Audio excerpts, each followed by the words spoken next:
ಒಂದು ಹಾಸ್ಯಾಸ್ಪದ ಮತ್ತು ವಿಪರ್ಯಾಸ. ಹಿಂದೆ ಬಿಜೆಪಿ ಸರ್ಕಾರ ಇತ್ತು. ಇವತ್ತೆಲ್ಲ ನನಗೆ ಬಂದು ಮನವಿ ಕೊಟ್ಟಂಥವರು ಬಹುತೇಕರು JDS ಬಿಜೆಪಿ ಪಕ್ಷದ ಕಾರ್ಯಕರ್ತರು, ಮುಖಂಡರುಗಳು. ಅವ್ರ ಸರ್ಕಾರ ಯೋಜನೆ ಮಾಡಿದಾಗ ವಿರೋಧ ಮಾಡೋದನ್ನು ಬಿಟ್ಟು ಅವರು ಶಾಸಕರಿದ್ದು ಅವರೇ ಕೆರೆಗಳನ್ನು ಪಟ್ಟಿ ಕೊಟ್ಟಿರ್ತಕ್ಕಂಥದ್ದು. ನಾನು ಯಾವ ಕೆರೆಗಳನ್ನು ಪಟ್ಟಿ ಕೊಟ್ಟಿರಲಿಲ್ಲ. ಅವತ್ತು ನಿದ್ರೆಗೆ ಜಾರಿದ್ರೋ ಅಥವಾ ಏನು ಮಾಡಿದ್ರೋ ಗೊತ್ತಿಲ್ಲ ನನಗೆ. ಅವ್ರ ಸರ್ಕಾರ ಮಾಡಿದ್ನೇ ಅವರೇ ವಿರೋಧ ಮಾಡೋಕ್ಕೆ ಬರ್ತಾವ್ರೆ. ನಾನು ಇನ್ನೊಂದು ಸರ್ಕಾರ ಆಗಿದ್ದಕ್ಕೆ ವಿರೋಧ ಮಾಡೋದು ಬೇಡ, ರೈತರಿಗೆ ಅಂತರ್ಜಲ ಹೆಚ್ಚಾಗಲಿ, ನೀರಿಗೆ ತೊಂದರೆ ಆಗೋದು ಬೇಡ ತಾಲೂಕಿನ ಜನತೆಗೆ ಅನ್ನೋ ಸದುದ್ದೇಶದಿಂದ ಯೋಜನೆ ಮುಂದುವರ್ಸೋಕ್ಕೆ ನಮ್ಮ ಸರ್ಕಾರದಲ್ಲಿ ಹಣ ಬಿಡುಗಡೆ ಮಾಡಿ ಅಂತೇಳಿ ಹಣ ಬಿಡುಗಡೆ ಮಾಡಿಸಿ ಕಾಮಗಾರಿಗೆ ಚಾಲನೆ ಕೊಟ್ಟಿದ್ದೆ. ಬಿಟ್ಟರೆ ಅವ್ರು ಹೇಳ್ತಾ ಇರ್ತಕ್ಕಂಥ ಪ್ರಕಾರವಾಗಿ ನಮ್ದು ಯಾವುದೇ ವೈಯಕ್ತಿಕ ಉದ್ದೇಶ ಅದರಲ್ಲಿಲ್ಲ. ಅವರು ಅವತ್ತಿನ ಸರ್ಕಾರ, ಮಾನ್ಯ ಇವತ್ತಿಗಿನ ಸಂಸದರು, ಅವತ್ತಿನ ಜಿಲ್ಲಾ ಉಸ್ತುವಾರಿ ಸಚಿವರು ಅವರ ಸಂಪುಟದಲ್ಲೇ ಇದ್ದಂಥ ಸಂದರ್ಭದಲ್ಲಿ, ಅದು ಆ ಜಿಲ್ಲೆ ಉಸ್ತುವಾರಿ ಸಚಿವರಾಗಿದ್ದಂಥ ಸಂದರ್ಭದಲ್ಲಿ 13ನೇ ಆದಂಥ ಒಂದು ಯೋಜನೆ. ಅವತ್ತೇ 3ನೇ ಹಂತದ ಟ್ರೀಟ್ಮೆಂಟ್ಗೆ, ತಷ್ಟ್ರಿ ಟ್ರೀಟ್ಮೆಂಟ್ಗೆ ಅವ್ರು ಒತ್ತಾಯ ಮಾಡಿ ಅಪ್ರೂವ್ ಕೊಟ್ಟಿದ್ರೆ ಅವರು ಹೋರಾಟ ಮಾಡೋಂಗಿರಲಿಲ್ಲ. ಅದು ಅವತ್ತೇ ಅವ್ರಿಗೆ ಕ್ರೆಡಿಟ್ ಸಿಗ್ತಿತ್ತು.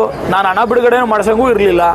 ಇವತ್ತು ರಾತ್ರೋರಾತ್ರಿ ಬಂದು ಆ ಯೋಜನೆ ನಿಲ್ಲಿಸಬೇಕು, ಆ ಯೋಜನೆ ವಿರೋಧ ಐತೆ ಅಂತ ಈಗ ಹೇಳೋದ್ರಲ್ಲಿ ಅವರು ಅರ್ಥ ಇಲ್ಲ.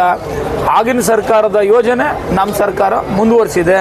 ತಷ್ಟ್ರಿ ಟ್ರೀಟ್ಮೆಂಟು ಬೇಕು ಅಂತ ನಾನು ಒತ್ತಾಯ ಹಿಂದೆನೂ ಮಾಡಿದ್ದೀನಿ, ಇವತ್ತು ಮಾಡ್ತೀನಿ, ಮುಂದಕ್ಕೂ ಮಾಡ್ತೀನಿ.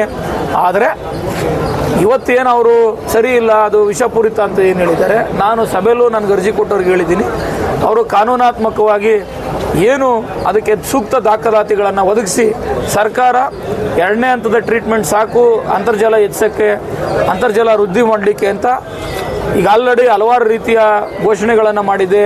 ಹಲವಾರು ರೀತಿಯ ಒಂದು ಸೈಂಟಿಫಿಕ್ ಆಗಿ ಇನ್ವೆಸ್ಟಿಗೇಷನ್ ಮಾಡಿ ಅದು ಒಂದು ತೀರ್ಮಾನಕ್ಕೆ ಬಂದಿದೆ. 2ನೇ ಹಂತದ ಟ್ರೀಟ್ಮೆಂಟು ಸಾಕು ಅಂತರ್ಜಲ ವೃದ್ಧಿ ಮಾಡಲಿಕ್ಕೆ ಅಂತ. 2ನೇ ಹಂತದ ಶುದ್ಧೀಕರಣದಲ್ಲಿ ತೊಂದರೆ ಇದ್ದು ಅದು ವೈಜ್ಞಾನಿಕವಾಗಿ ಇದರಿಂದ ತೊಂದರೆ, ಜಾನುವಾರುಗಳಿಗೆ ತೊಂದರೆ, ದನಕರುಗಳಿಗೆ ತೊಂದರೆ ಆಗ್ತದೆ, ಮತ್ತು ಜನರಿಗೆ ತೊಂದರೆ ಆಗ್ತದೆ ಅಂತಕ್ಕಂಥ ಅದಕ್ಕಿಂತ IIC ರಿಪೋರ್ಟ್ಗಿನ್ನ ಇನ್ನೂ ಏನಾದರೂ ಉನ್ನತ ಮಟ್ಟದ ಇವ್ರ ಹತ್ರ ವೈಜ್ಞಾನಿಕವಾಗಿರ್ತಕ್ಕಂಥ ದಾಖಲಾತಿಗಳಿದ್ದರೆ ಸುಪ್ರೀಂ ಕೋರ್ಟ್ಗೂ ಹೈಕೋರ್ಟ್ಗೂ ಹೋಗಿ ನೀವೆಲ್ಲ ಅದ್ರ ಬಗ್ಗೆ ಇಲ್ಲ ಇದು ತಪ್ಪು ಅಂತಕ್ಕಂಥದ್ದನ್ನ ಸರ್ಕಾರಕ್ಕೂ ಮನವರಿಕೆ ಮಾಡಿಕೊಟ್ರೆ ಖಂಡಿತ ಸರ್ಕಾರ ಅದನ್ನು ಸಂಬಂಧಪಟ್ಟಂತೆ ಪರಿಶೀಲಿಸ್ತದೆ ಅಂತಕ್ಕಂಥದ್ದು ಹೇಳಿದ್ದೀನಿ. ಇದನ್ನು ಅವರೇ ಅರ್ಥ ಮಾಡ್ಕೋಬೇಕು, ತಾಲೂಕಿನ ಜನನೂ ಅರ್ಥ ಮಾಡ್ಕೋಬೇಕು.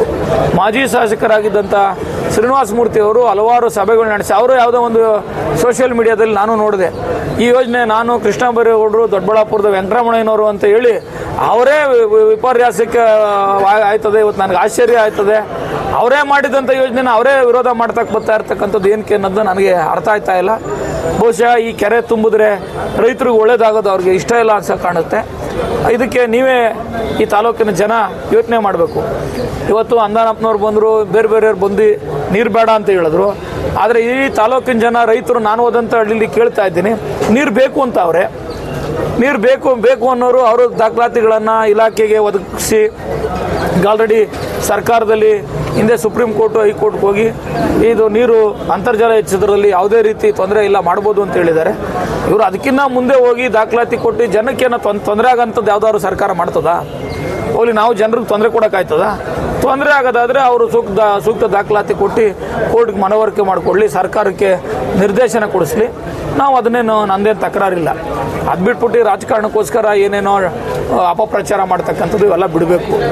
ನಾನು ಇನ್ನೂ ಒಂದು ದರ್ಜೆ ಮುಂದುವರೆದು ಹೇಳಿದ್ದೀನಿ, ಆ ಥರದ್ದು ಏನಾದರೂ ಶುದ್ಧೀಕರಣ ಮಾಡ್ತಾ ಇರೋದು ಸರಿ ಇಲ್ಲ, ಇದು ವೈಜ್ಞಾನಿಕವಾಗಿ ಮಾಡಬೇಕು ಅಂತ ಕೋರ್ಟೇ ಹೇಳಿ, ಇವರು ಅದಕ್ಕೆ ದಾಖಲಾತಿ ಕೊಡಲಿ.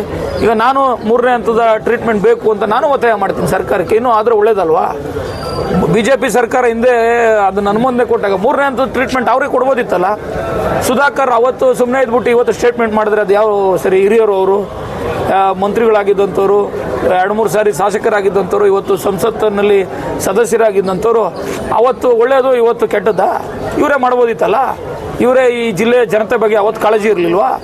ಇವತ್ತು ರಾತ್ರೋರಾತ್ರಿ ಕಾಳಜಿ ಬಂದ್ಬಿಡ್ತಾ ಹಂಗಾದ್ರೆ? ಅವತ್ತು ಸರ್ಕಾರ ಮಾಡಿದ್ದು ಮುಂದುವರಿಸಿದ್ದೀವಿ, ಇದರಲ್ಲಿ ಏನು ಬೇರೆ ವ್ಯತ್ಯಾಸ ಇಲ್ಲ.